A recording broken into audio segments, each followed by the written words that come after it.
A very good evening to all brothers and sisters in the Dhamma. Today is 10 October 2023. Yeah? So we will continue our sharing from this book, the wonderful Dhamma Lotus Flower Sutra. We are on page 486. 485. Yeah. Okay, as usual, let us gather and we will have our physical puja. 南无本师释迦牟尼佛，南无本师释迦牟尼佛，南无本师释迦牟尼佛，南无观世音菩萨，南无观世音菩萨，南无观世音菩萨，南无阿弥陀佛，南无阿弥陀佛，南无阿弥陀佛。南无弥勒佛，南无弥勒佛，南无弥勒佛，南无地藏王。南无普贤菩萨，南无普贤菩萨，南无普贤菩萨，南无地藏王菩萨，南无地藏王菩萨，南无地藏王菩萨，南无佛菩萨。南无佛菩萨，南无佛菩萨。อะระหังสัมมาสัมพุทโธภะคะวะพุทธังภะคะวันตังอะภิวาเทมิ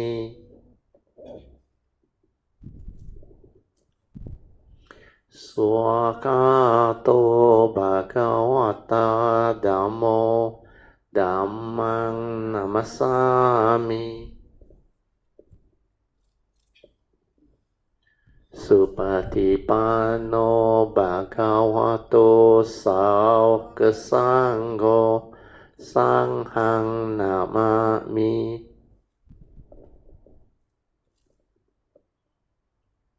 Namo tassa bhagavato Arahato Samma Sambuddhassa Namo tassa bhagavato Arahato Samma Sambuddhassa Namo tassa bhagavato Arahato Samma Sambuddhassa Buddhaṃ saranang gacchāmi Dhammang saranang gacchāmi Sanghang saranang gacchāmi Dutiyampi buddhaṃ saranang gacchāmi Dutiyampi dhammang saranang gacchāmi Dutiyampi sanghang saranang gacchāmi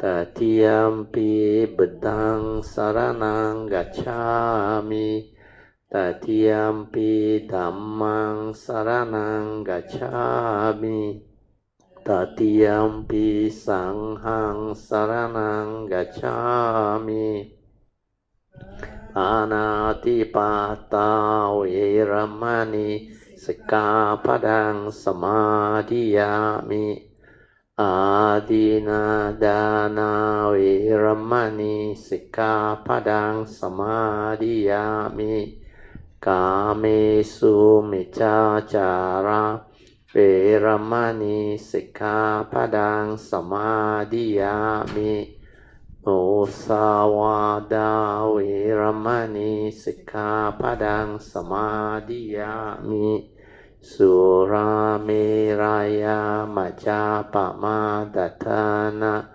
Veramani Sikkhapadang Samadhiyami. Turn to page 3 of the chanting book. Then we shall continue with our puja chanting. Padipa puja. Ganna sarapa ditena Dipena tamadangsina Diloka dipang sambuddhang Pujayami tamonodang Ganda sambara yuttena Dope na hang sukang hina Puja ye puja niyang tang Puja bhajana mottamang Vanna ganda kuno petang Etang kusuma santatin Pujayami munindasa Siri pada sarorohe Puje mi bedang kesumena nena Punnena matena cha hotu mokhang Pupang milayati yata idang me Kayo tata yati vinasa bawang Adivase tuno bante Paniyang parikapitang Anukampang upadaya Patigan hatu muttamang Adivase tuno bante Pale parikapitang Anukampang upadaya Patigan hatu muttamang Adivase tuno bante Bojanang parikapitang Anukampang upadaya Patigan hatu muttamang. Now let us chant the Puja aspiration based on our understanding of the significance of all these Puja offerings. Significance of offering of light. May this offering of light to the Buddha brings forth the causes and conditions to illuminate our mind and help arise the needed clarity and understanding to dispel all darkness or ignorance therein. Significance of offering of water. May this offering of pure, clear, cool water lead us to the pure, clear Dhamma that cools and doses off the fires of all defilements within our mind. Significance of offering of incense. May our morality, virtue, and understanding shine forth far and wide, just like the fragrance of this incense, which we are offering to the Blessed One, who is perfect in wisdom and virtue. Significance of offering of fruits. May this offering of fruits remind us of the Dana Parami of generosity and the fruit of karma, so that we will diligently strive on with heedfulness to attain the path and fruition soon as possible. Significance of offering of flowers. May this constant offering of flowers to the Blessed One strengthen our faith and constantly remind us of the impermanence of this body, so that we will diligently and sincerely strive on to cultivate Sila, Samadhi, and Panya, leading to ultimate liberation upon free Nibbana. The making of overall aspiration. By the power of this merit, born of these offerings, may our spiritual faculties of Saddha, Virya, Sati, Samadhi, and Panya be further strengthened until they become balas or powers. And sharing and transfer of merits to all beings. May these merits be shared and transferred to all beings without exception, especially to those who have the condition and affinity to receive them. Sadhu, sadhu, sadhu. Okay, let us pay respect to Puja. Buddhang pujemi.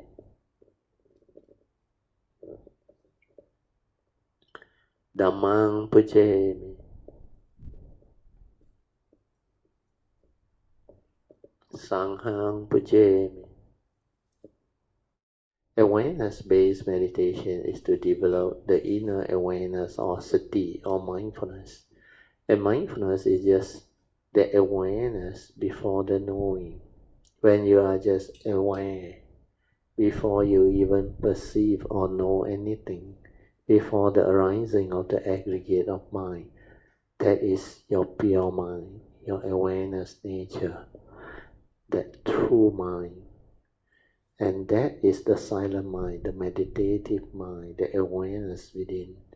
So this is what sati is, and this is what you have to develop.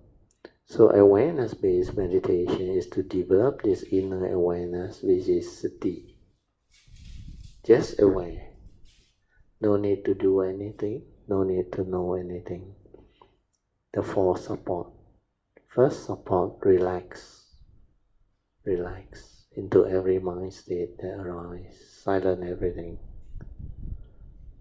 Then in order not to have thought, you should understand that you must not try to know or do anything, because the knowing is the mundane thinking, the perception. So thought will arise. Then when you try to do, the doer is also the thought. So when thought is active, you cannot be aware. So don't try to know, don't try to do, just relax. Then maintain awareness, which is the second support. Just stay silent to be aware. Then whatever arises, just aware. Finish. No need to continue the thinking or perception or try to know or try to do or whatever. No activity at all, just silent. Complete silence. And it will help you to develop the inner awareness, which is the sati within. So this understanding is very important. Then the third support is the stability of this sati. When you continue to be aware, aware, aware, whatever arises, aware. No need to allow the mind to continue to think or get carried away or distracted or develop proliferation of thought process or thinking. You just maintain awareness. Like if you hear some vibration or sound, it can be the fan sound, the aircon sound, your own breathing, or any vibration from nature or your surrounding. You just aware. Aware means like aware of it, that's it. Sometimes people use the word take note of it, but it's before the perception, just aware, aware, aware. Then most of the other time is the tactile. The hearing, then the tactile, the contact between your body and your environment. Then when your sati stabilizes, you actually can feel your heartbeat. You can also feel the various vibration within your form and mind, your body. So sometimes the cooling, chilling effect, or itchiness, or tightness, or tension, or what, you just aware, finish. Aware, finish. These are tactile contact, tactile consciousness that arise. So at the moment of consciousness is only that consciousness. It's just like seeing is that consciousness before the perception, the knowing. So whatever you may see when you close your eye, there can still be mental images. You just aware, finish. Then let it settle. Aware, finish.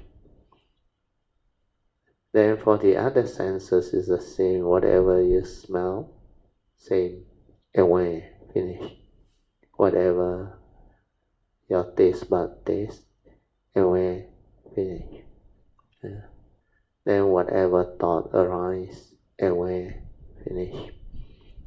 So the basis of this awareness-based meditation is to stabilize your inner awareness so that you can be aware of yourself, aware of the activity of mind that is going on within yourself. The six sense bases, together with the mind, can trigger off the respective six sense consciousness. And through this observation, you will come to know how you function as a human being. Then you will also come to know who are you, what are you. Then you will also develop the understanding of the inquiry that I always put forward to most of you. Without thought, who are you? When you are in the state of sati, awareness, without thought, you can understand. You can understand. Without thought, who are you? Then when thought arises and pass away, did you die? You didn't die. So thought cannot be you. Feeling cannot be you. Perception cannot be you. But yet, they arise and they pass away. If it's not you, then why did they arise in you? Then who are you? What are you? And this is meditation. Awareness-based meditation can allow you to know who are you, what are you, and how you function as a human being, how you arise your thought process, how you know the world, how you interact with the world through your senses, then how you maintain your life force, your breathing, and all the other various life form of activity within yourself. You are an organism with all the organic components within, and most of them are cells alive. That's why they have their pulse of life, their vibration and everything. If you are mindful, sensitive, you can feel them. Then you develop a lot of self-knowledge, self-understanding of who you are, what is this form and mind all about.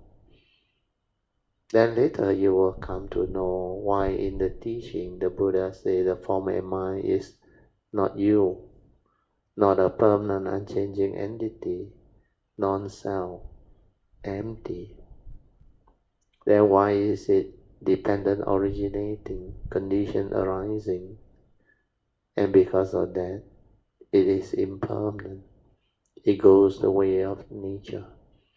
So likewise, from the physical, you can also investigate into the other aggregates of mind.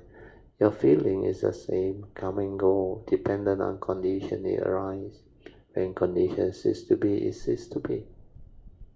That's why it has the universal characteristic of impermanent, anicca. And you attach and cling. One thing's away, which is not nature's way. You suffer. You become afflicted.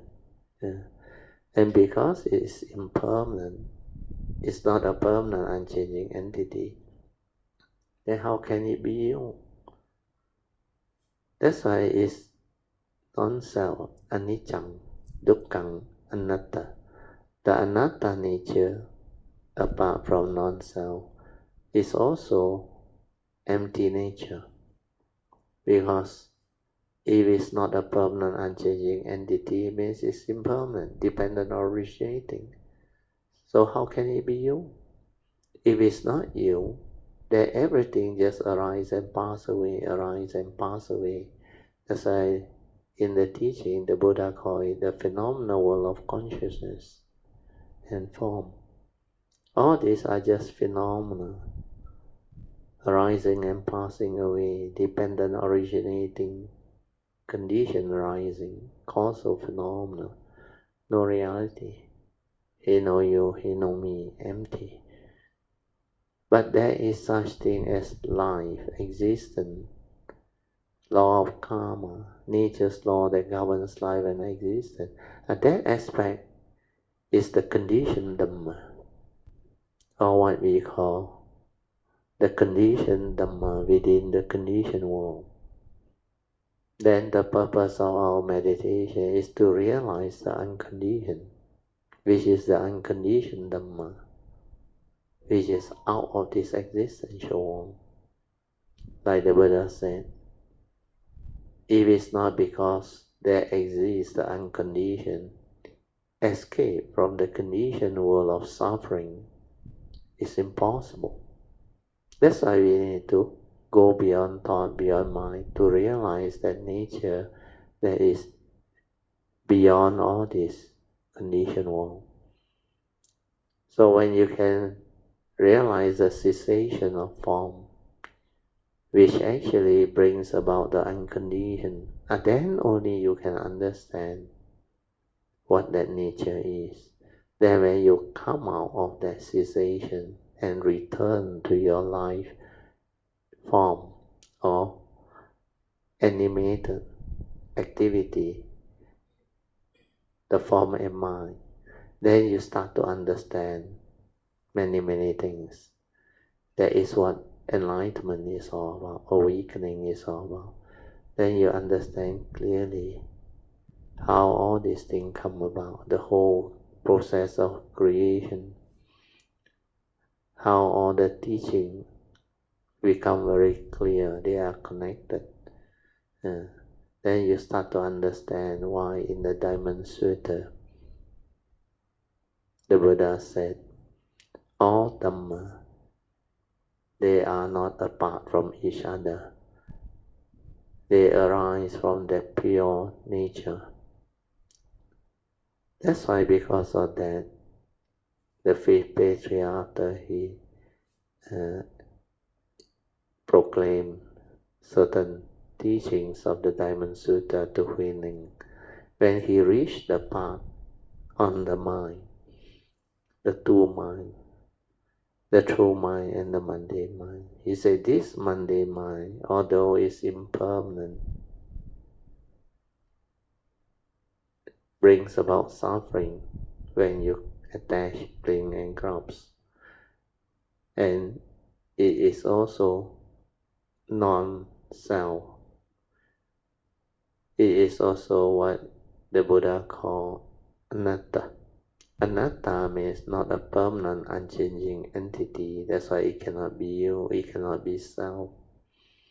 And because it's non-self, impermanent, it is not real, empty. He no you, he no me. That's why you cannot say, this is me, this is I, therefore all this can be mine. All of your delusion that condition you to grasp, cling, hold and attach and develop the attachment to be possessive, to have craving, to have covetousness, desire, all these are delusion. Because in reality, there is no such being inside there. No. But there is a human being, a form and mind, which is not a permanent, unchanging entity subject to karma, go through life, existence. And that one is the conditioned Dhamma. So to meditate is to develop the inner awareness to understand all this. Okay, you can slowly, mindfully come out of meditation.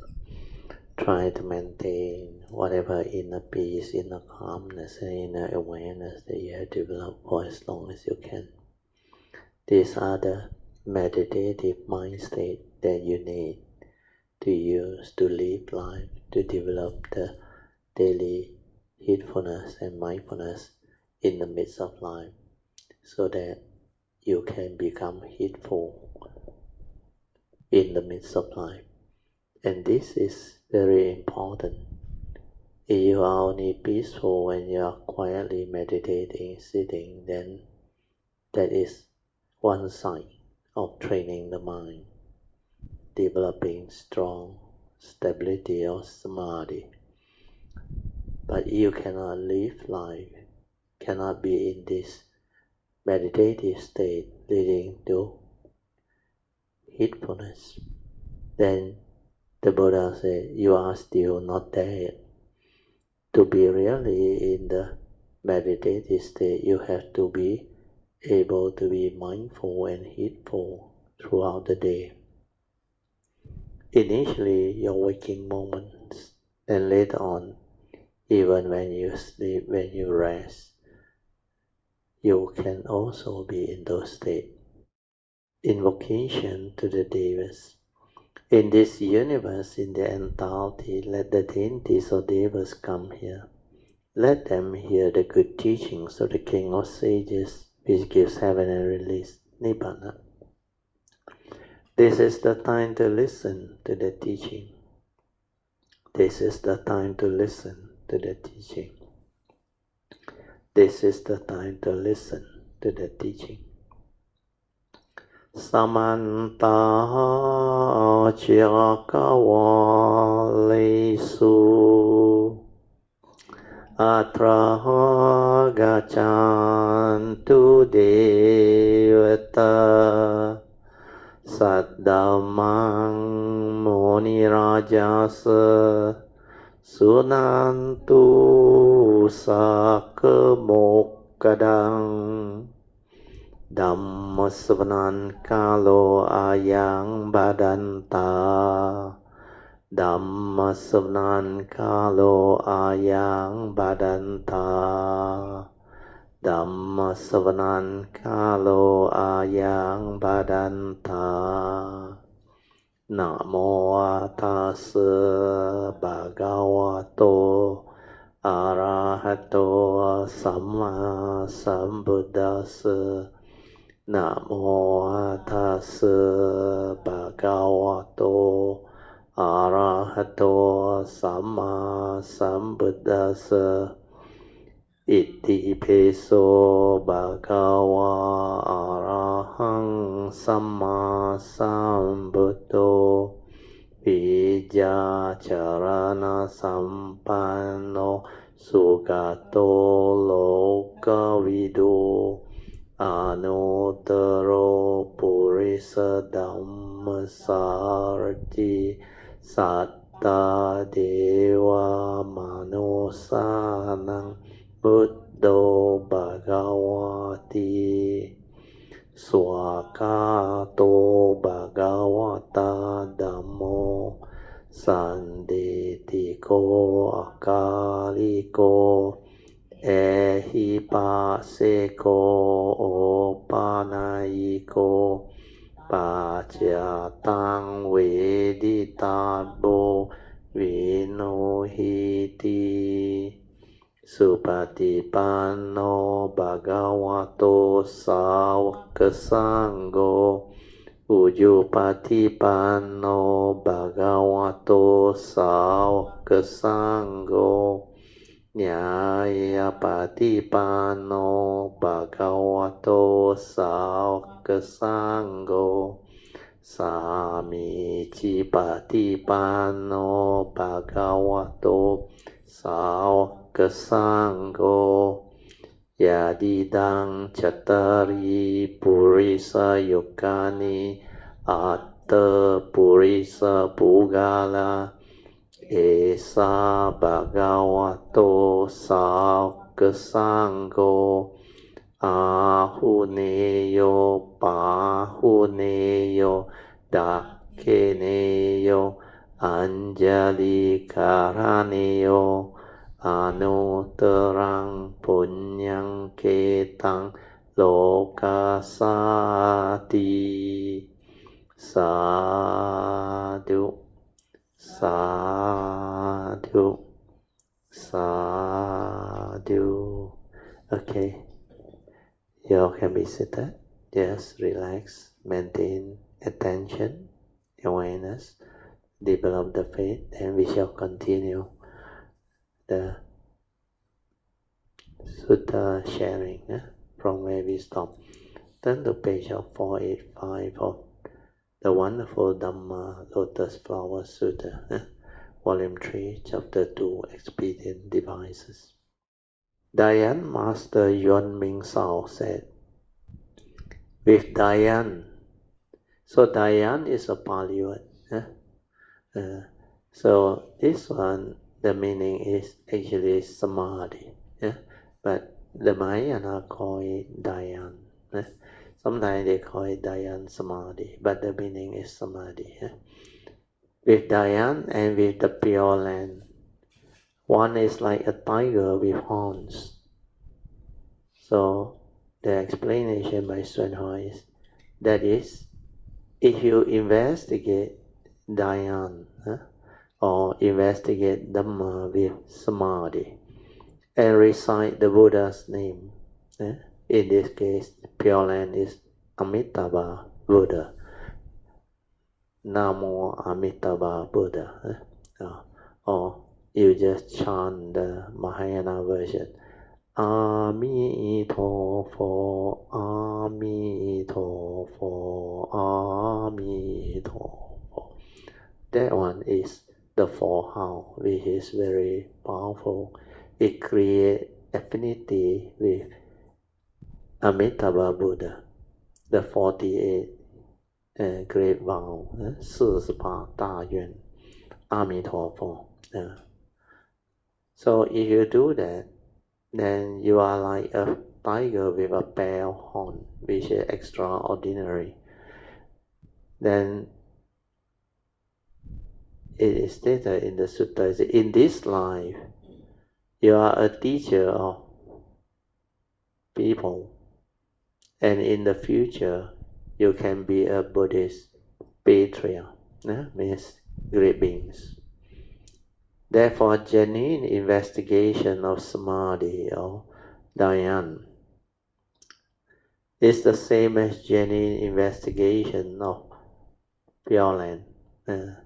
So it's the same, like I explained before.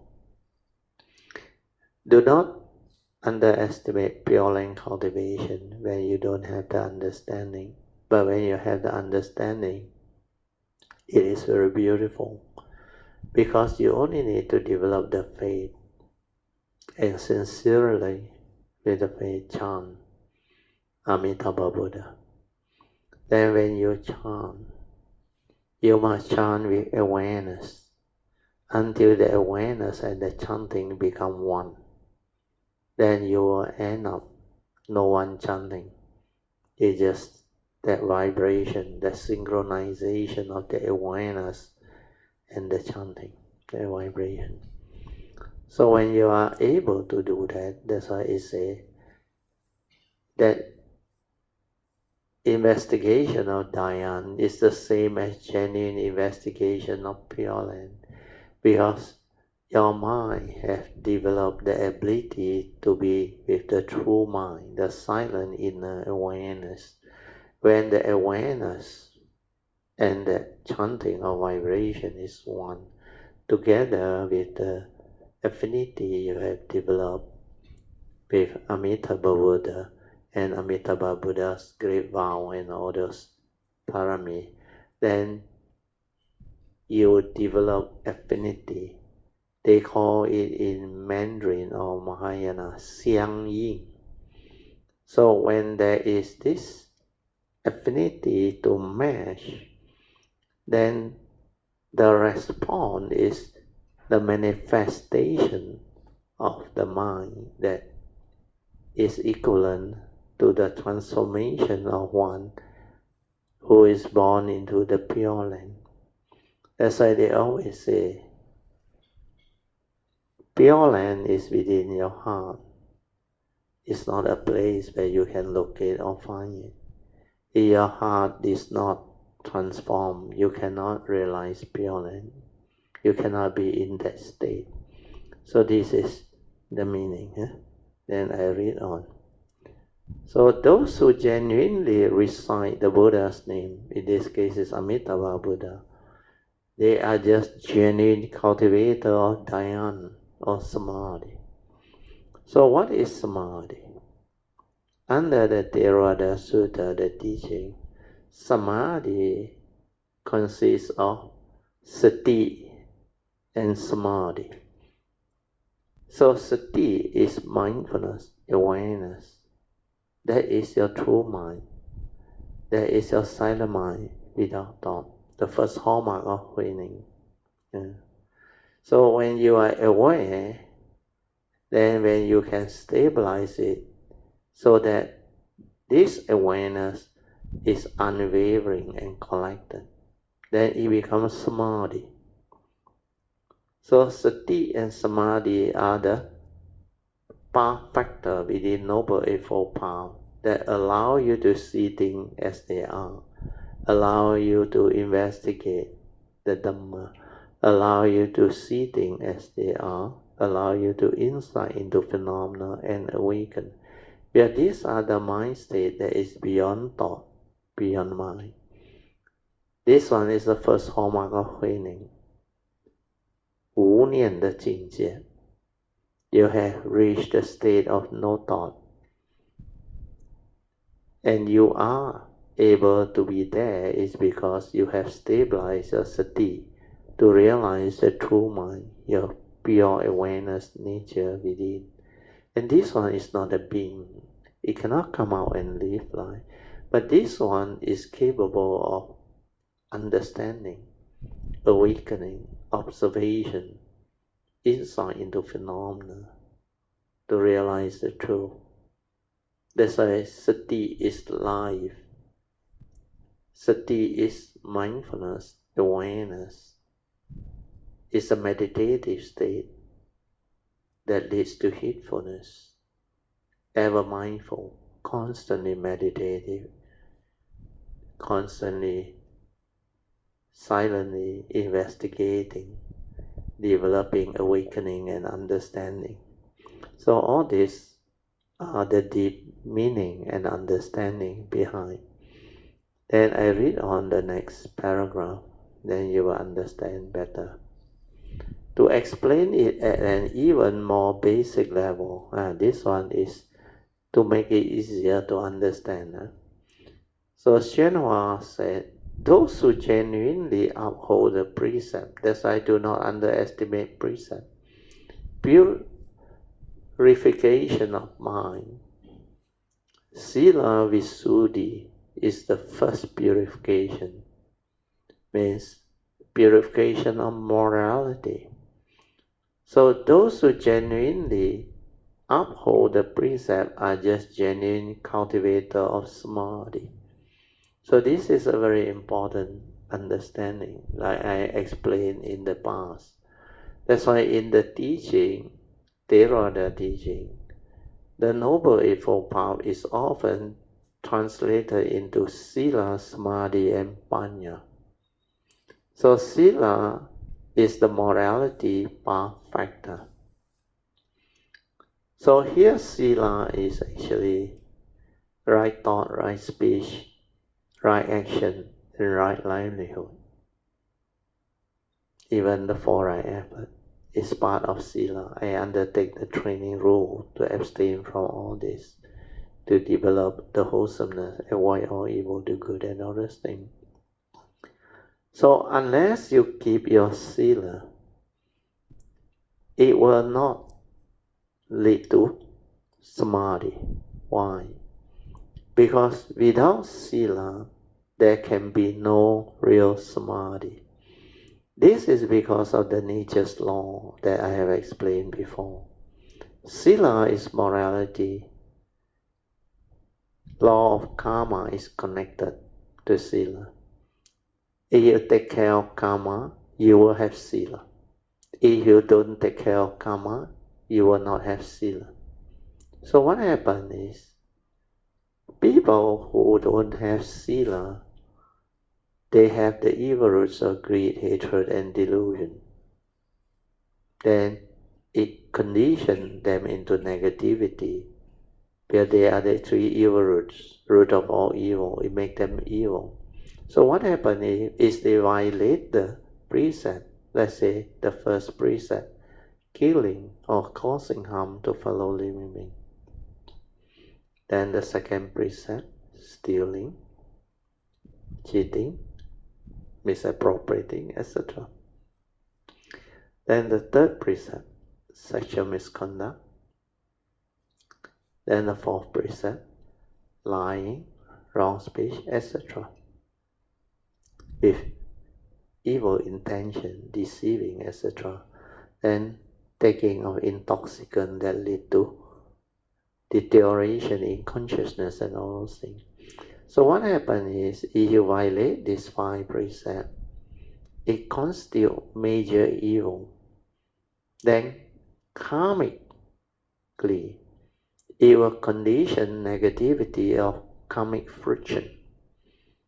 So like if you kill and harm, you will have a lot of people coming after you. The law will also come after you.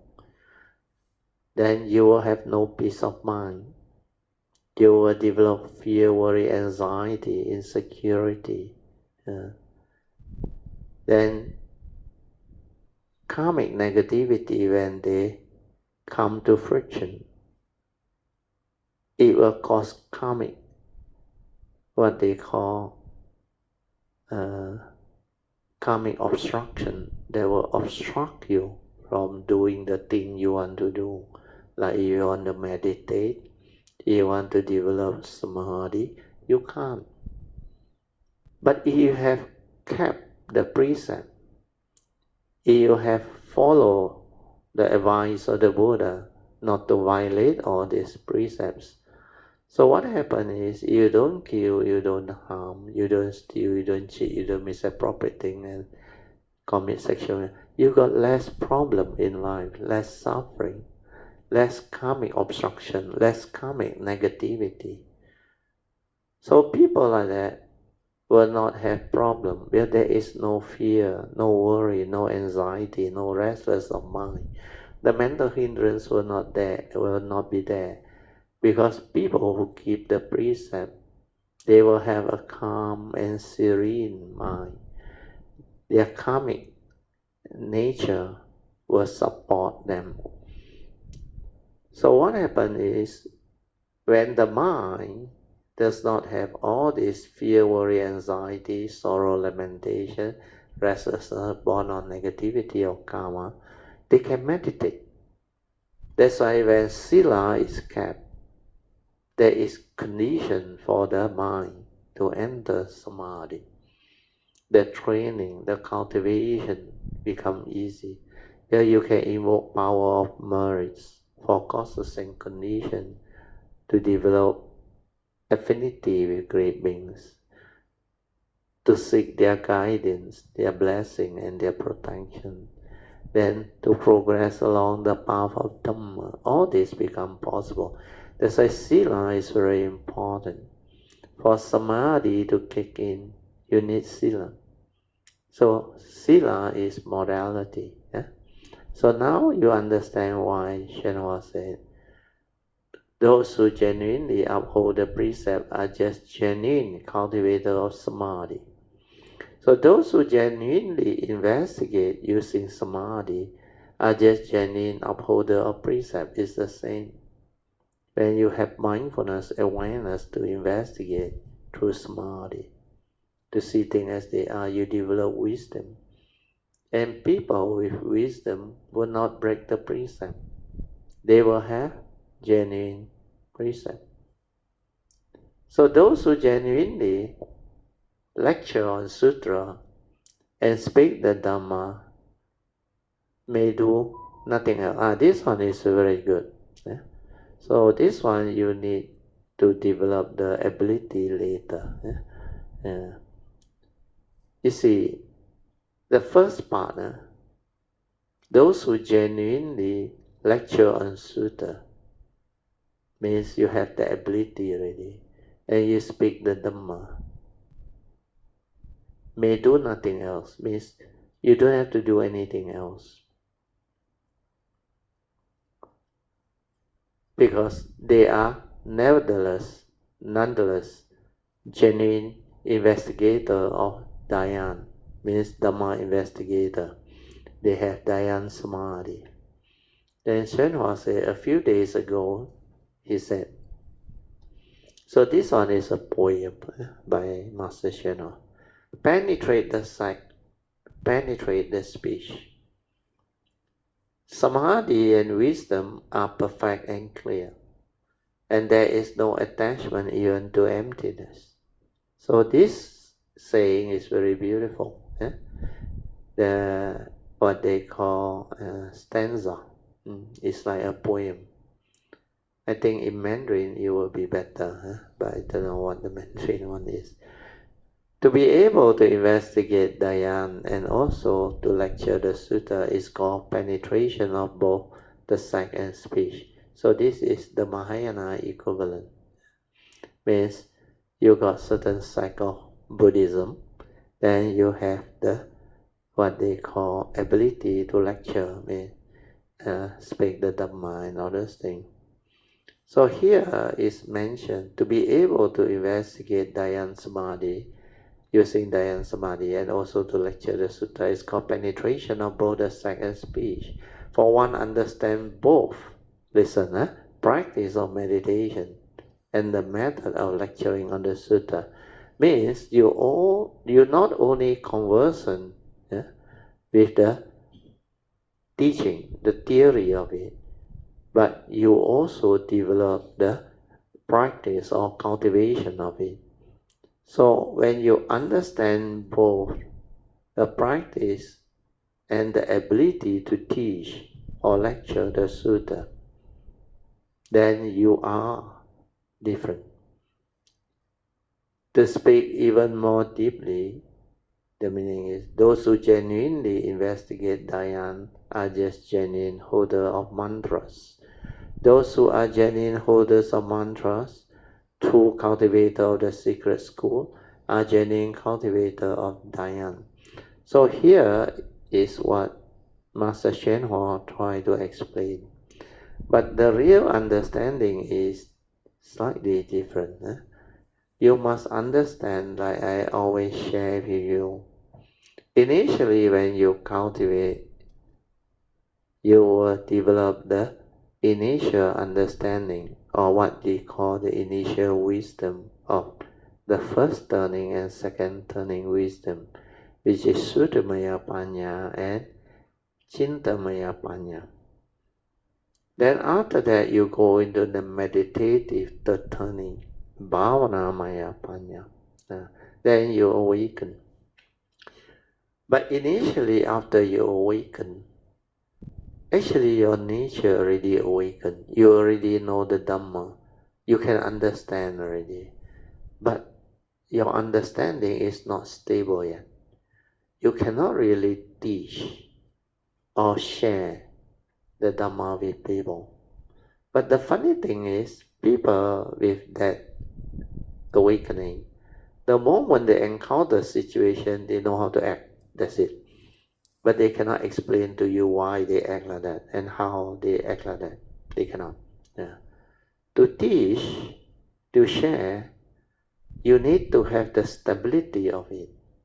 Means through continuous, constant contemplation, reflection, to stabilize the understanding, then to assimilate into your nature, then to develop the clear understanding to live it.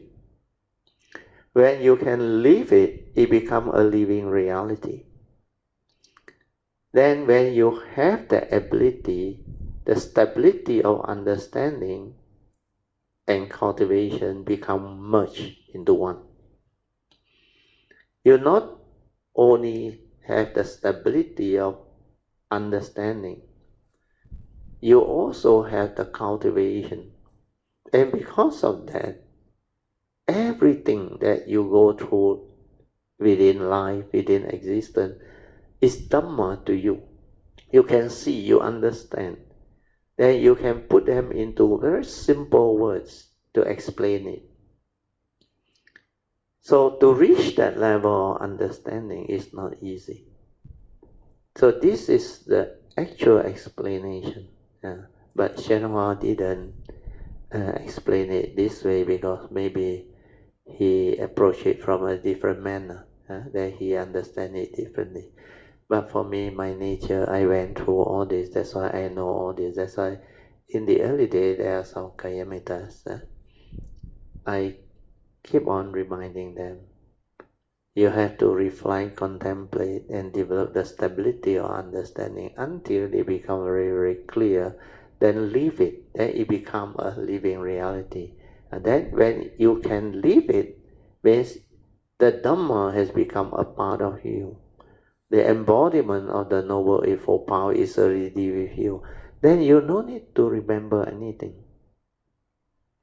There and then, you can teach, you can share. You read the sutta, you understand beyond the words. Then you can explain it using your own words based on your understanding. That's why when I go and do all the sharing, like you all know, I normally don't carry any notes. And most of the time, it's like spontaneous, impromptu. So normally, if it's something that is like title given to me, or no title, no problem. If title given to me, I will reflect, I will contemplate. Normally, it's before I go. Then after that, when I reach there, based on the condition there, I will just share. Then it will unfold. The understanding will come. Then you look at all the classes, the retreat. I never prepare actually. I hardly prepare. So most of the time is before the class start, I will flick over to where the page is and what is the next session. And most of the time I don't read them. But if I have some time, I will read a bit. When the moment I read, I understand. Then like in the retreat, same. If you have to prepare note using knowledge and try to share, you can't. Because these are knowledge, Dhamma knowledge. It's not understanding from the heart. Then the understanding from the heart, you can just spontaneously share it there and then. That's why if you have been observant, a lot of people know. Even some of the monks that attended my session in Champaka, that monk, he know. I think 2 or 3 of them, they saw me conducting the thing. They say, well, Theo is very good at answering questions. Whatever questions you throw at him, he can answer you there and then. And very beautiful answer, with a lot of understanding behind. So all this understanding, they come from your nature. It's not in the memory. That's why I have been sharing all this with you. The real awakening is nothing to do with the thought process, nothing to do with memory, knowledge, and all those things. That's why the Buddha said, this Dhamma is pacetang, can only be realized by the wise, each for themselves, because it's not a knowledge. It is an understanding, a wisdom that one need to realize and awaken to. That is also the reason why the Buddha said, he can only show you the way. He cannot do it for you. You think he is not compassionate enough, if he can, to make you all wise, to transform every living being? No, because you have to walk the path yourself. You have to awaken yourself. You have to realize yourself. That's why the Buddha can only show you the way, share the Dhamma. You yourself have to actually develop the understanding, the cultivation, the whatever practice. Then constantly, sincerely, with the faith, continuously contemplate, reflect, and cultivate. Okay, we go back to the sharing part. So this part hopefully is already clear. Okay, then I move on to the next paragraph. The 5 schools of Buddhism. Dhyan, the teaching, the Vinaya, the secret school, and the Pure Land school. Although they are said to be 5, but fundamentally they are the same. Ultimately, one, non-duality. Not only are they one, but there is not even the one. If there is not even the one, how could there be 5? Those who truly study the Buddha Dharma should understand this point. Some people say the Dhamma door of Buddha recitation is the highest, and the Dhamma door of investigation, Dhyan, is incorrect. Others say the opposite. This shows that they do not understand the Buddha Dhamma, which is true. For those who truly understand the Buddha Dhamma, all Dhammas are Buddha Dhamma, and none of them can be obtained. So this one is very beautiful. There is not any Dhamma that can be obtained. It's just like those who have the awakening enlightenment.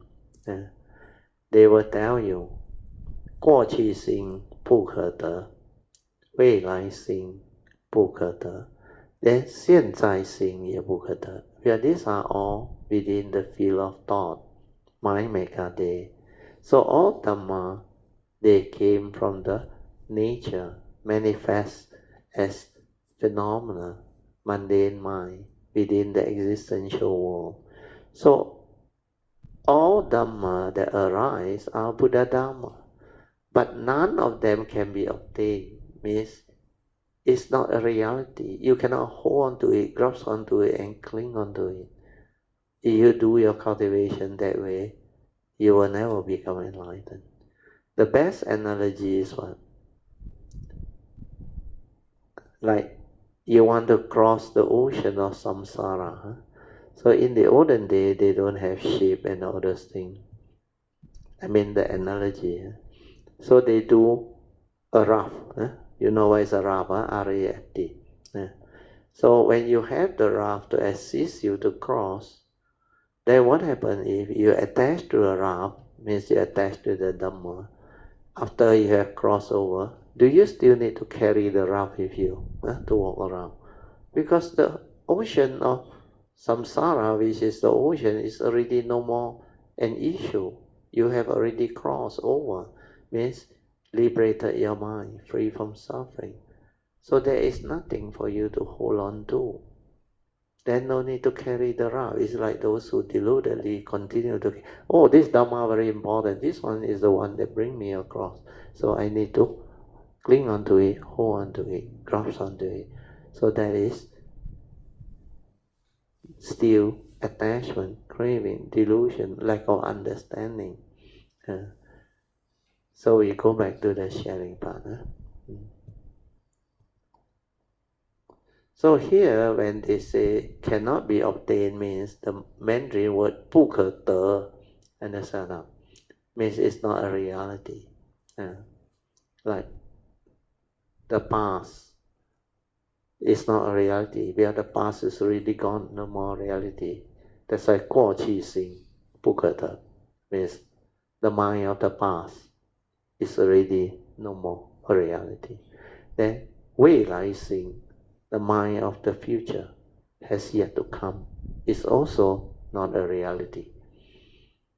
Then the present moment, which is the highest in life, is also not a reality, where it is still mind. It is still within the conditioned world. To transcend life, you have to transcend the mind. That's why you have to go beyond even the present moment. So the present moment, although is the highest in life, is still not is still not a reality. Why? Because it's still come and go. Split second is dead and gone. Now you say it's the present moment. Then immediately, split second, another moment. The previous one is gone. That's why it's not a reality, although it's the highest. So to transcend life is to transcend even the moment, means transcend the mundane mind, the thinking mind, to realize the unconditioned. So these are very important understanding. Okay, we continue. Therefore, this one I think must be the Mandarin words, but they translate word for word in English. So if you're English educated, you will find it difficult to understand. Then they say here, therefore, we add a head on top of your head. In Mandarin, how you say that? Herpy. What is you? 家啦，家头啊。Why look for trouble when there is not any? If you really understand the Dhamma, there is no Dhamma that can be obtained, because all this only exists within the conditioned world, like the Heart Sutra say, in the unconditioned, in true emptiness, 真空, the Four Noble Truths, birth, old age, sickness, and death, they are non-existent. That's why all this understanding, you need to develop the awakening. If you really understand the Dhamma, there is no Dhamma that can be obtained. But if you tell people who do not understand Buddha Dhamma, then to them there is not anything at all, nothing. They will feel very disappointed. That is why the Buddha spoke the provisional wisdom teaching for the sake of real wisdom. The provisional Dhamma for the sake of real Dhamma. But in the end, what is the real wisdom like? It is just non-attachment. It returns to the unattainable. Means it go through that cessation. The real mark is unmarked, and yet there is nothing not marked by it. That is the true real wisdom.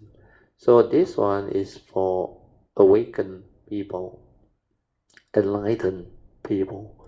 When we talk about mark, so mark is anything that stand out, that actually have an entity. That's why in the Diamond Sutta, the second hallmark of winning is no mark. You must realize no mark. So the Diamond Sutta say, as a cultivator of the way, you must know there is no mark of a being cultivating, of a self cultivating. Then there is also no mark of others. Then the last one is more profound. It includes everything else. There is no mark of life, existence, Dhamma, everything within the conditional. Where all these that arise are marked. We are from that nature which is empty, which doesn't have anything. Where is the original nature? Before that, nothing. But the moment that creative process starts, then, like the Buddha say, everything arises from the mind. Mind make our day. When mind arises, all things arise. So, mind is the forerunner of all things. Mind is chief. When mind arises, all things arise. So this statement is very important, very beautiful, full of wisdom. So what is mind? Here the Buddha is referring to the mundane mind. The mundane mind is what normal living beings use alone. But how does the mundane mind arise? It's from our nature, awareness nature, our true nature. And because we are born into this world through a form of mind, this form of mind is karmically conditional for us to come. Then there is a karmic consciousness trapped inside, rebirth consciousness. So from there, these two combine to become the five aggregate of form and mind. So in our case, it's the living being, the human being. So when this one arises because of the sense basis and the consciousness, then there is sense data from the phenomenal world, external existential world. When the three come into contact, dependent originating, it triggers the respective sense door consciousness. That's how the mundane mind arises and become like real. The phenomenal world, the conditioned arising world, the existential world, also phenomena. So all these words is to describe what that have arisen from that nature. So unless you meditate, unless you are aware from within, you can't understand all this. That's why sati, mindfulness, awareness is very important. Without this, you cannot penetrate the teaching. You cannot awaken, you cannot realize all this understanding and truth. Okay, so we go back to the notes. Okay, so I was explaining the real marker. So that's why, so I finished, yeah? So okay, I think we stop here so that we have more time for Q&A, yeah? Okay, so now we come back to the second session, which is meditation, reporting, followed by whatever question that you may have. Brother Mr. Steele, 大家晚上好。Brother 要 share 一些meditations 的experience 在几个月前 about 3 to 4 months 开始，当我在听Brother 你在 share 那个unique code 的时候，某一些 code 当你在读到的时候，我的里面会动一下的它里面会就很像整个人就第一个就是当我听到就是讲when you have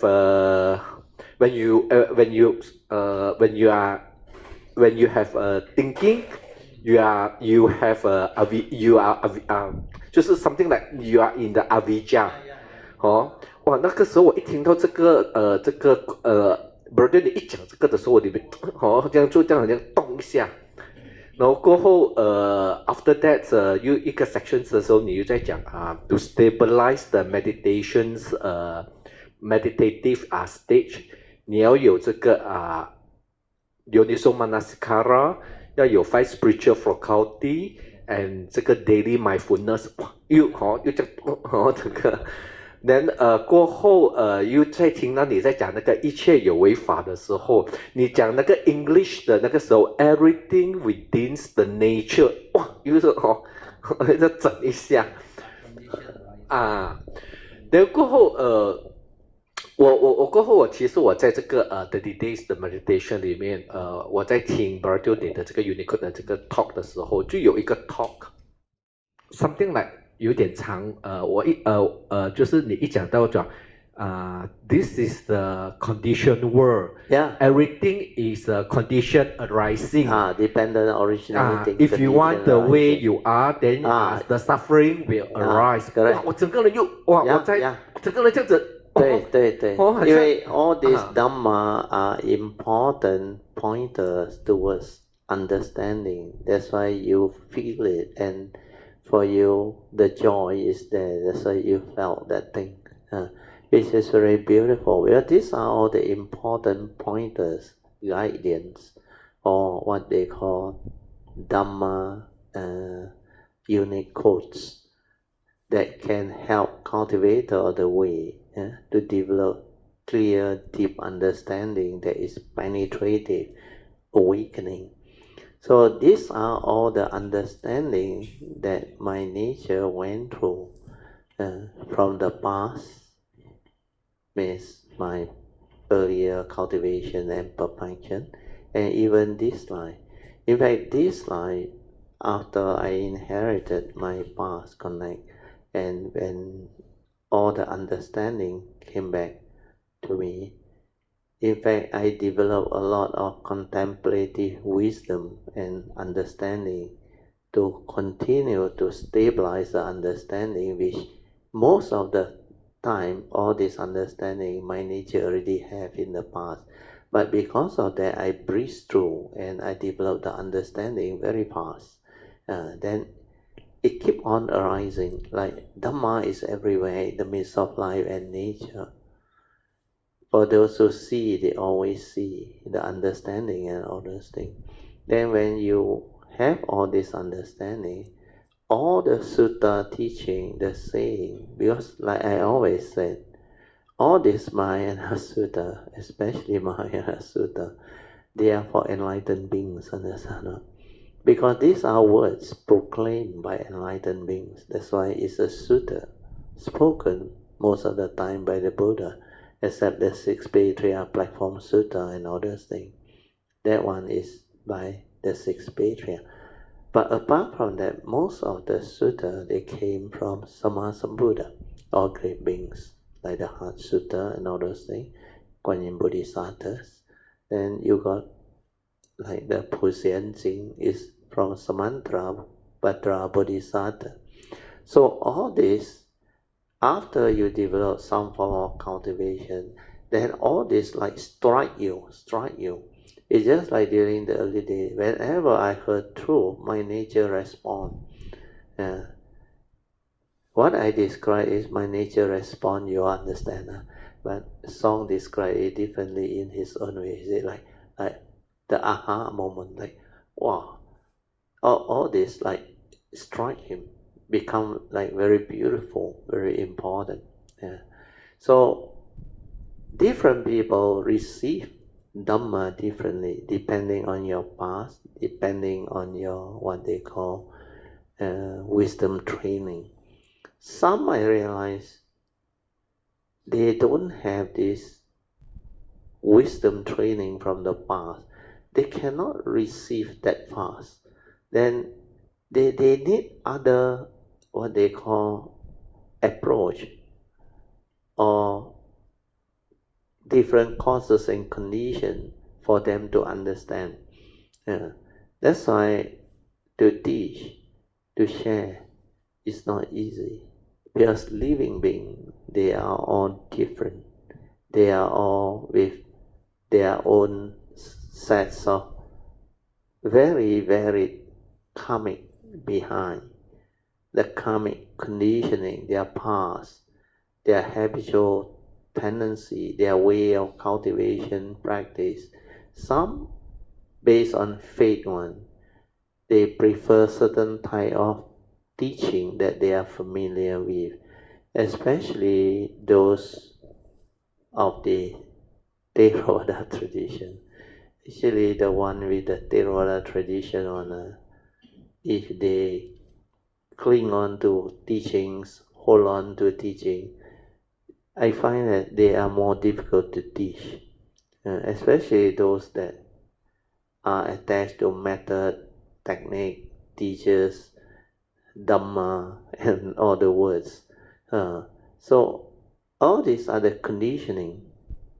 Because they develop all this Dhamma knowledge that bind them, resist, cause them to resist or receive, how to explain, cause them to resist having the ability to understand what is being taught to them. But they will not listen or no. They will compare to their past knowledge or no, their conditioning or what they have been told. No? And that one is like to them very important. No? Anything differ from there, they like not right. This is not correct. Then they also have a tendency, I say have a tendency, not always, to actually attach to teachers, and especially famous teacher that they heard very famous or one. Then sometimes it's the outward appearance, like they say, hey, these people are monk, full time, don't tell me they don't know, don't tell me they don't understand. So they have all this type of views and thinking behind. I remember in the early year, I used to meet quite a number of these people. But that is the way living beings are. That's why to be a Bodhisattva, you have to go through all this to have the understanding. But there are some that are like, with the affinity with the Triple Gem, they listen, they immediately can sense. Then they become interested. This type of people, I realize, most of them are clean slate. They don't have much conditioning. And some come through suffering, misery. And when the timing is correct, the affinity is there, the condition is there. Through their suffering, they come, then they listen, then the affinity bring forth the causes and condition. Then from there, they progress very fast. But they will listen attentively with the faith, the joy, because they never heard this before. And this is so beautiful. Then I realize these are the people who progress very fast. They listen attentively with the faith, they go for and cultivate. They go for and follow simple instruction, just do. Then a lot of very magical things happen. You will be amazed. Wow, people have been joining the class for near to almost 10 plus to 20 years. They still cannot reach that progress or understanding and all those things. But these people so new, all of a sudden they progress so far. Why? It's because they are clean slate. I realize they have faith, then they listen attentively. And they appreciate all this teaching is because they go through suffering. They actually go through a lot of life experience and they got entangled. But I realize those that we say have relatively good life, Homage, actually that one learns more difficult one, more slow one. Whatever you say also, they will just smile and okay. Then they just here go in, there go out. Because to them, they don't have problem. When they don't have problem, you talk to them spiritual teaching. No use. They are not ready. That's why condition not there. They won't listen. But when condition is there, when they have problem, when there is a need, they will listen attentively. But provided they have the affinity and all that. So what I want to share with you is based on the condition that Song have a reason. For him, he is like that. He reached this stage because he can understand many things already. But this is the phase that is very important to Song. Well, in the past, he has this conditioning. He actually went through other type of teachings, especially the one that he used to follow. Then that one is very different from what I share and I teach. So they do more towards the thought-based, knowledge-based and other things. So he has not come across such teaching. That's why it took him about 5 or 6 years to actually slowly, until the condition arise. Then when he went to Wat Ma Cham, Ajahn Devi, Yun Chan, the condition arise, the chanting, the Kuan Yin and all things. Then he had a very good, I should say, transformation in the sense that the chanting, everything fall into place, and the notes that he bring along. That's why he read that time with the faith and the understanding. Then Krishnamurti quote the appendix one. Then a lot of things very beautiful. Well, first time, he's not used to this type of teaching. Then when it happened, there was a lot of joy, and he knew. He came back, he report. I congratulated him. I say sadhu, rejoice. Then I say, after this, technically, I use the word technically, you don't need a teacher, because from that nature you can understand and you can continue the cultivation and practice. But it will take him very long if he don't have a good guide who can point out so that he can overcome his karmic thing or whatever. I won't say it's an obstacle or what. Because for him, he liked to after he got that transformation or initial understanding, what happened was he kept on going back to the thought process. He kept on wanting to know, wanting to question why like that, why like that. Then he kept on wanting to be ideal, perfect. So after the understanding already, transformation like that, I shouldn't have this, I shouldn't have that. Then why still like that? Then I realized he kept on coming back, asking quite similar question in a roundabout way. Then every time I look at him and tell him, it's still from the thought. I say, that one you cannot break. Really is your habitual tendency, your old way of cultivation and doing. And then later on, he continued to have faith, listen, continue the cultivation. Then he had a few transformative breakthrough. So that one changed him. So now that thinking part that I always say, use the mundane mind to rationalize, to reason.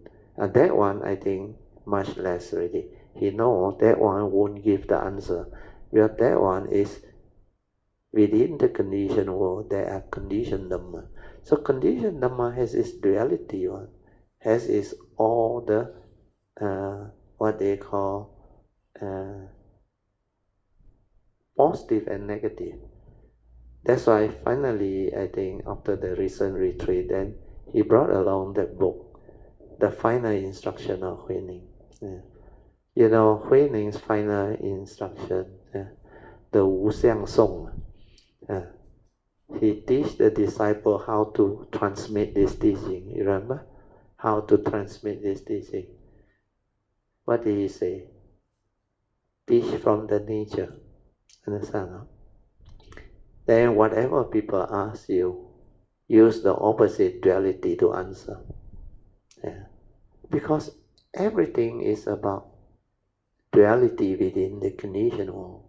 Living beings need all those understanding. So they will question you this, question you that. It's just like in the early day, they like this question now. Which comes first, the chicken or the egg? They like to ask this style of question now. This style of question will not awaken you on answer. Why you want to know when you cannot know? It's like the poison arrow shoot at you, you're going to die already. I want to know who shoot. Is he my enemy? Then why he shoot me? Then got poison or not? Then don't want to receive treatment. I want to know what poison. Otherwise, I don't want to let you treat. These are all irrelevant and delusion. They call in Cantonese 執着. Means in English, how you say? 執着 means what? What is the equivalent in English word? Because you are not being reasonable, understand? You keep on arguing about this, talking about this, but you are not facing the truth, the reality. You are not trying to understand what is going on and resolve issue amicably and move. So these type of people don't understand life and don't know how to live life, and caught in delusion, continue with all this, what they call way of approaching situation, approaching life situation and problem. Then they don't know how to resolve things. And because of that, it's not easy. But for Song, luckily, then after he gone through all this, then now the Thursday class, especially Unicode, even Alicia also said, they find it so beautiful because now, like I said, in the past I can't teach because the Unicode are very profound. That's why I use the word unique in the title of the book. Now you realize why I say it's a unique code. We have one code, one Thursday class session cannot explain the whole thing. And it's so beautiful, so profound. Then during that sharing, a lot of very important pointers, Dhamma understanding, keep on arising. That's why the aha moment and the like the exciting moment, the thrill of this joy in him, because the Dhamma he hears, now he can understand and grasp. But this is the phase that is being mentioned in the sutta just now. You are able to understand, but you have not stabilized it for him to actually share, teach, and later on lecture. That one will come later, but no problem, because the understanding is very important. So that joy that comes with the understanding, he will keep on contemplating, reflecting, and he will keep on continuing the reading and all those things. Then it is through all this cultivation, observation, transformation, and understanding that actually mold a cultivator, develop the stability of understanding and clarity of understanding to prepare them to do what they need to do in the future, that is to share the Dhamma, to teach the Dhamma. Then sometimes they use the word speak the Dhamma. Then宣化break into two parts, to lecture the sutta. So lecturing and speaking the Dhamma are different. Lecture, you use the text, understand? Then you explain, understand? So sometimes the person who lecture, just like lecturer in the university, most lecturer in the university, not all of course, most of them are very theoretical, where they don't have enough work experience, understand? They continue with their master degree, their PhD, then they do a lot of research work, but they don't have practical experience. They don't come out into society and develop the experience of what you need to understand. Some they come out, but your life is only so many years after you graduate. So if you come out and work, then you don't have chance to study the tertiary education, the master, the PhD, and also the research and all those things. That's why different people choose different approach. So there are pros and cons. They may be technically, theoretically very good. So you want them to help you to come up with new innovation idea to solve your problem, and then you go back to the university and look up for all these and discuss with them. But because you are working outside, you have practical experience, you only need one or two idea or pointer from them, then you know how to apply them into real work. That's why during my career I also had the chance to know a few of my classmates. They are very good. They are also first class honor, second class upper. They are very good and successful in their career. But when they encounter problem, especially when you have a site engineering problem, where you need to go for arbitration, you need to come forth with solution to counter the consultant and all those things. So you need expert witness opinion and all this understanding. So they went back to the university, looked for the lecturer and asked them to give referral, and some of them, the engineer, helped them, the lecturer helped them. Then they received this good idea, but they do a lot of research, then come up with solution to actually help them to prove their case and develop solution towards it. So spiritual cultivation is the same. There are some who are good in that field, so you have to look for them. There are some who are very good in cultivation. There are others that go the Bodhisattva way. They go through the traditional way, which is not the Pure Land and all those things. So different people with different past, different background, different capacity to understand. You need to actually teach them differently. Otherwise, it's not easy. That's why this teaching, to really teach, you must be somebody who has that past, that nature, who has gone through the Bodhisattva way. Otherwise, if you only gone through the sainthood way and even the initial Bodhisattva way, there is a limit to what one can teach. So here, what song has created as condition for me to share this is very important, very beautiful. But these are the things that I seldom have condition to elaborate upon, to express upon. So I realize nowadays the teaching that is coming out is very different from the early days now, because these are towards the what they call benefits of future cultivator of the way. Where these are recorded in the website and all that. Even the Unicode, it has moved on to the phase where all these sharing are very detailed. That's why I went into the Unicode and I explained the code one by one, and I linked them to the cultivation and the explanation. So like what Song and Alicia, they all, those who understand, they were amazed how we can put it into schematic, the four circle, and the Trinity triangle to explain the cultivation. So, like I said, you can go and check for yourself.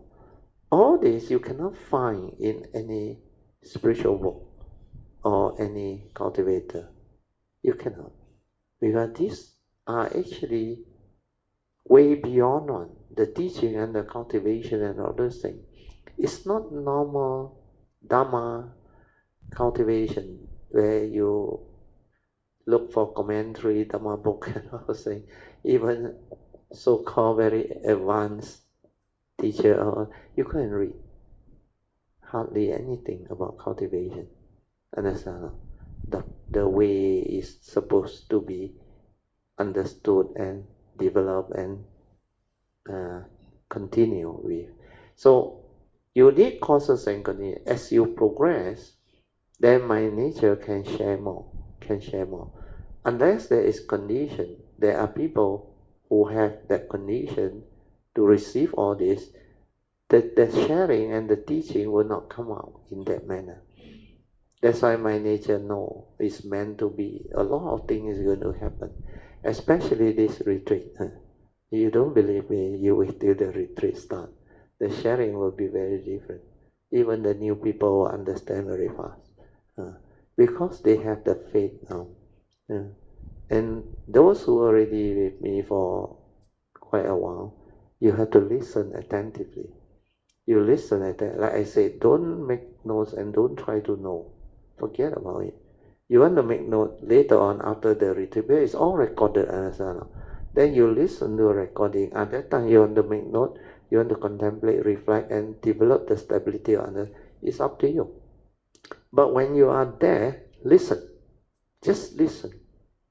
Because the listening, Suttamaya Panya, Chintamaya Panya, and the contemplative wisdom, and the Bhavanamaya Panya, they can actually trigger off awakening. But when you listen and try to make note, you know what happened or not? You are not fully listening. That's the art of listening is not there. Then sometimes when you listen, don't go back to your old thinking or your views, opinion. Like that. Then you are not listening. You listen attentively. And like what Song go through, the pointer that can actually create interest in him and make a difference to his understanding will like strike him another. Then you keep on having that joy and the aha moment. This is how you should actually develop the training. Then when it comes to meditation, just silent, relax, maintain awareness. Don't try to know, don't try to do anything. You need the initial method and technique or anapanasati to calm you down, then you can go there. Or if not, go to the heart or anywhere that you can feel your vibration or heartbeat or whatever, stay there. Because when you can be aware, means your awareness has stabilized. Then when you are able to do that, wherever you locate your mind, it will stay there.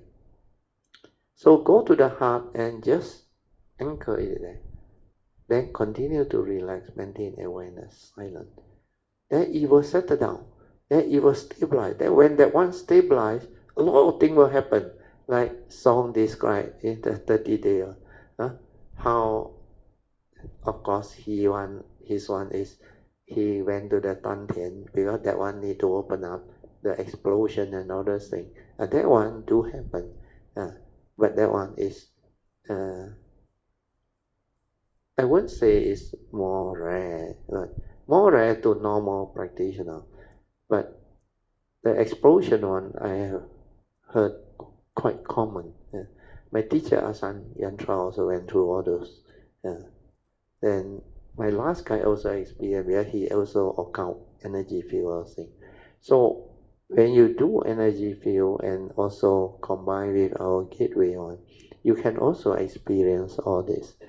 So all these are the what they call possibility. Or I always say whatever happened is part of the way. Understand? Don't doubt.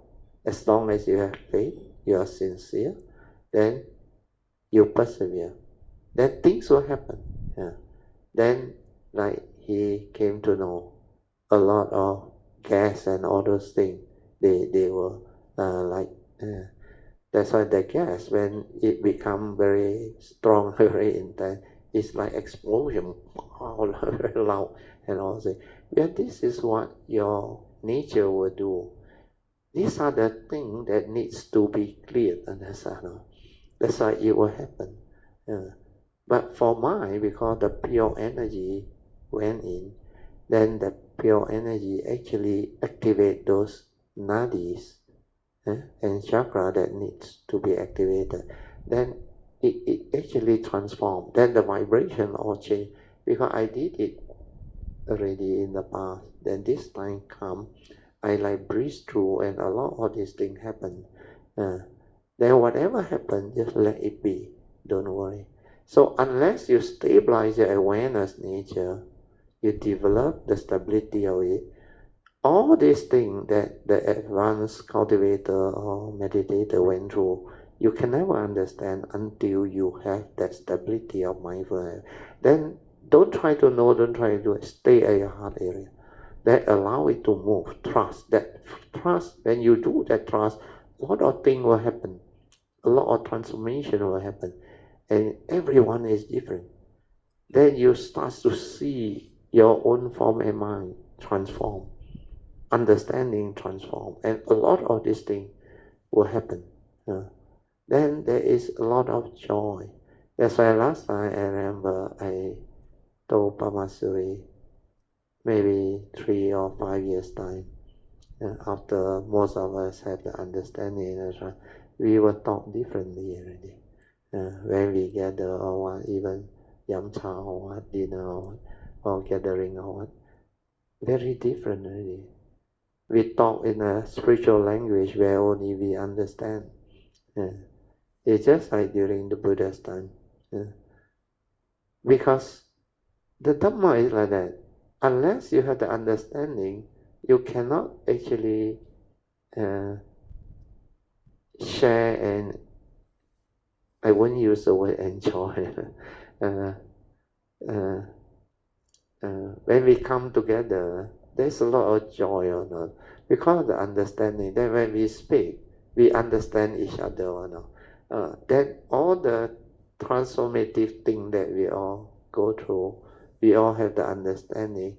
Then we can use very beautiful Dhamma expression to actually share and develop the what they call Kayanamitta-ship. Because as Kayamita, we walk the path of Dhamma. Then we develop all the joy, the understanding, the transformation, and all the what they call beautiful affinity. And all this will go a long way into the future. Then a lot of you all, like I said, to have the parami to be born in this sasana, encounter the true Dhamma. You remember the final instruction of Huineng? What did he stress? The first thing he stressed is, he tell the disciple, you are very lucky, he said, to be able to receive this teaching. And what is this teaching? This is the sudden teaching. Take you direct to the nature. Then from there, you awaken. The moment you are there, you will awaken. You know why he say that or not? When you have stability of awareness, when you already have the cultivation, that's why all his disciples understand him. But this is the sudden teaching. You don't need to practice gradually, thought-based or wasting your time. Because this one, the moment you are here with your true mind, we call it 无念的境界, means you have to develop the first hallmark of no thought. So that one take you direct to this one, then you awaken there and then. That's why he said, those who have this teaching, this condition, they will awaken. And this one come about because you all have the affinity and the condition. So in this life, with the condition and the affinity, you stabilize it and develop it, then follow the yellow card that I share with you, the Bodhisattva way. You must make vow, aspiration to have all this understanding, the essential Dhamma understanding, the right view, all the things, so that in future, when you come, you plant the seed of Bodhi with the faith and understanding, invoke power of merit, and make sure all these are stabilized this life. That in future, all your future coming taken care of, and you become very different. You keep on evolving, you keep on progressing, whether sasana or no sasana, all this become possible. And this is my mission this life. What Maitreya Kuan Yin want me to bring to the world and share. And because of my nature that has this special condition, that's why this teaching, this way, will be a very beneficial way for a lot of cultivators, the way, especially those who go the Bodhisattva way. So hopefully, with this condition, it will give Kayamita more faith, understanding. Then make full use of this retreat. It is going to be very different and very transformative. Whoever listen different, even the beings there, the higher beings or whatever, they listen. Then this year, the recording, because you have your experience, as well as Chin Hao Sui, they all, and those who help out, you do like your previous retreat, August last year. Ask them to do all the short video and all those things. This time come out one will be very different again, very beautiful again. Don't worry about the title, because if you listen, what I share inside there can be the title one. They are all there already. So you just continue with it. That's why it's meant to be. Then you have the experience. Then this time we got more people can help. So all this can be like useful, helpful for future generation, even for you all. When you listen to it again, it's going to be very different. Because even though it's 8 days, 9 days, a lot of this thing that is going to be shared in this retreat is going to be very different from previous year. Because the condition is different. The Kayamita force and consciousness has moved, and a lot of things has become different. And now, my nature realized a lot of Kayamita's ability to understand and comprehend has become very different, very, very different. even normal people, like Dr. Jayanta. This is the first time I realized that he was not so busy running around.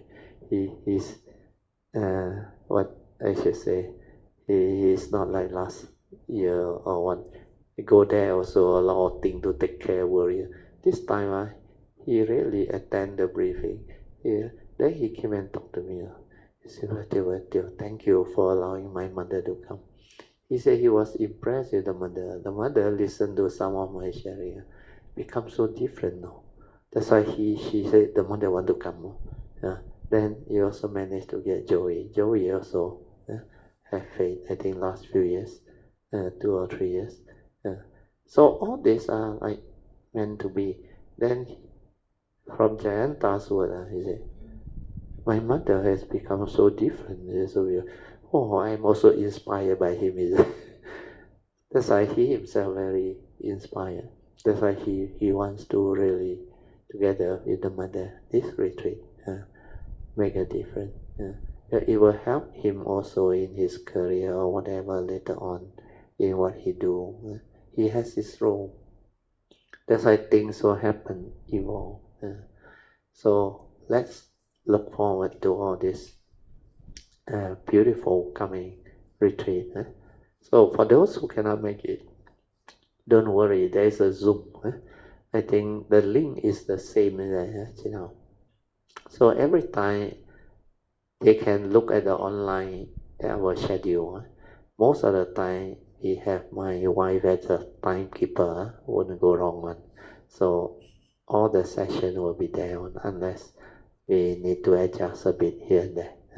So the Zoom link is the same, just let them know. Then whoever free, log in. Like me, she told me she will log in. Then there's another one, Chui. He also said, Bratil, I will log in that time, or he already planned already, because she got some sickness which prevent her from attending. She wants to be there, but doctor's advice. I think he got long COVID and all those things. So she got to, but she have faith. I say good. So many of them you can listen from the recording, those not going.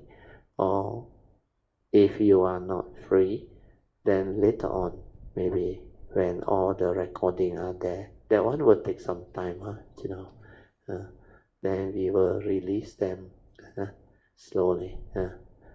So you should actually thank the committee who did all this work. It's not easy, especially the work that Jin Hao do a lot. Then Sui and all the helpers and all those things. Even I think sometimes Brother Tune, they all Mama Suri and many other Kayamita, even those who help out in the kitchen, like Alicia, they all, many of them. So we should actually thank them and rejoice. And when you are there, you can help in any way or manner, you better help. Okay, we pass back to song. Sorry. Almost time already. I took up so much of your time. Okay, so continue. Sorry.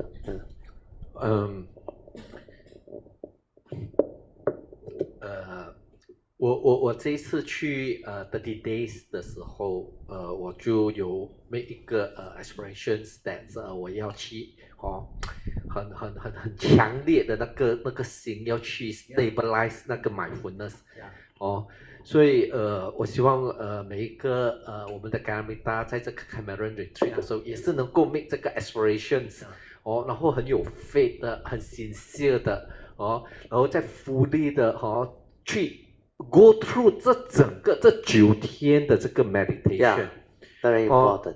你整个人的投入进去 determine 去 sincere 的很有 faith 的它的 result 就会出来。一定出来的。Even like last retreat, I remember Manyon, he had a glimpse of it only. Then after that, she become very different. The understanding, everything. She just experienced a glimpse of the stability of mindfulness. Then something happened. then she full of joy. That's why now with this understanding, like song say, just go there and have faith, diligently, sincerely, just stabilize the awareness nature. That is the most important. When that one stabilizes, you no need to worry about you cannot progress. Well, that is heedfulness. When you have that, you are heedful. When you are heedful, all the Dhamma become clear to you. You will understand yourself, you will transform yourself, you will progress on your own. But must have faith, persevere. Persevere is very important or no? Persevere is not strive. No, persevere means persevere. Like song say, persevere. Then the result will come. Don't doubt. Have faith and just do. No matter what happened, coming obstruction, ask for forgiveness, then silent. Continue to relax, maintain. Then let it happen. Then the trust will come. The energy will move. Everything will move. But this one is the pure nature doing the move. When you are aware without thought, there is no thought-based thing disturbing. Then the movement is created by that understanding of that nature, the awareness. It will move. Then later on, when you detect the gateway, a lot of things will happen. And a lot of transformation will arise. Very good, Sadhu. Good advice. 因为因为我们不要去 focus 其他的，就 focus 这个 mindfulness。Yeah. 当你一 detect 到一做到的时候 ，understanding 就自己会来。自己会来的。所以你不要去 worry about understanding，你先去 cultivate 这个，去 stabilize 这个 mindfulness sati。所以要去 stabilize 这个 sati 的话，一定要去 relax。So whatever 的怎样的 condition， 怎样的都要一直 relax 进去，一直不断的，只是一直 relax 进去 relax 进去，什么都不要做。对，不要知道。对不要做。Don't try to know, don't try to do, then just relax, maintain awareness. Whatever arise, aware, finish, aware. Stabilize that. Once that one stabilizes, it will transform you. Then your nature become different. Then you become very sensitive. Then inside there, a lot of movement, a lot of vibration, a lot of things happen. Then it will actually do the meditation for you. It will do the transformation for you. Then all the things that you heard before, the Dhamma knowledge or the memory or whatever that you have learned, they will suddenly become understanding. Suddenly, like, it's not knowledge anymore. Like you can see them arising and passing away. Then you get insight into it. Then you become like suddenly transformed. Then you can see things so clearly. The awareness, there's no thought interference, nothing to obscure you. The awareness transforms you. Then you become very different. Then you become very attentive, very sensitive. Then everything I say at that time, you understand very fast. Well, this is spiritual faculty, the true mind, the silent mind, that can awaken, that can insight in the phenomenon. Then when it listens, when there is truth, it will awaken. It will like flash through. Then suddenly like you awaken, you understand. No wonder it's like that. No wonder it's like that. Because when people mention about this, these are beings that have awakened and gone through the transformation. That's why I always say all this sutta or truth, they are meant for enlightened beings. So unless you have the stability of awareness, sati, and the transformation, you can never understand what they have gone through. So that first phase of awareness, nature, stability, mindfulness is very important. Just do it until it comes. Then don't try to make notes or whatever, because it's all recorded, understand? You can listen to it again if you want to later on. Then you pay attention, listen. Whatever that you can draw in, take it. Listen attentively. Then of course you want to mark the page, and just mark. No need to write anything, just mark. Then you will know, right? Then later on when you go back, when you back to your daily life or what. Then when you want to go to your notes revision, you wait for Chin Hao they all to release the recording and sharing. And I can tell you, when you listen to the recording again, the sharing again, it's so different again. This time it become like very clear to you. Oh, all this has been shared. At that time, you don't have the time to slowly listen. When the recording come out, you can slowly listen and go back and listen again. And this is how the penetrative Dhamma, the understanding, keep on going in. Then it's like you understand why Brother Theo say like that. Then all the words like become very meaningful to you, very different really. Okay, so we let Song summarize. Sorry.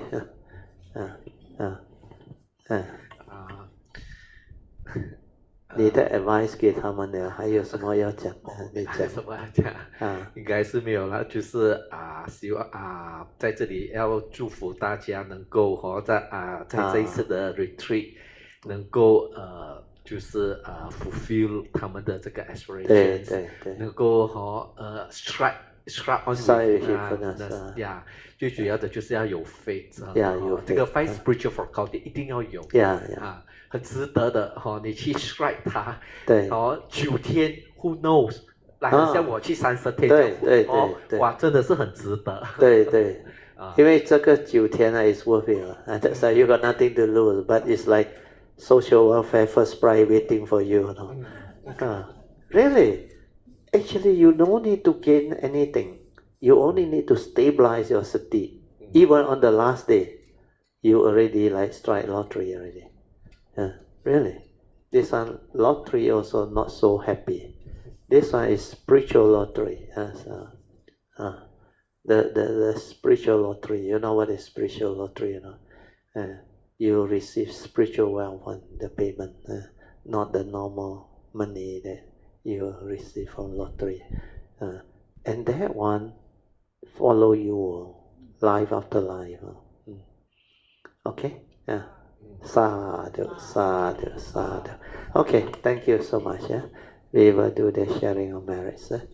Akasata cha bhuvata deva naga mahindika punyang tang anumoditva chirang rakantu loka sasana ittavata chamehi sampadan punya sampadan sabbe deva anumodantu sabba sampati siddhya idang me nyatinang hotu sukita hontu nyateyo idang me nyatinang hotu sukita hontu nyateyo idang me nyatinang hotu sukita hontu nyateyo devo asatukalena sasa sampati hetu cha vito bhavatu loko cha ya bhavatu dhammiko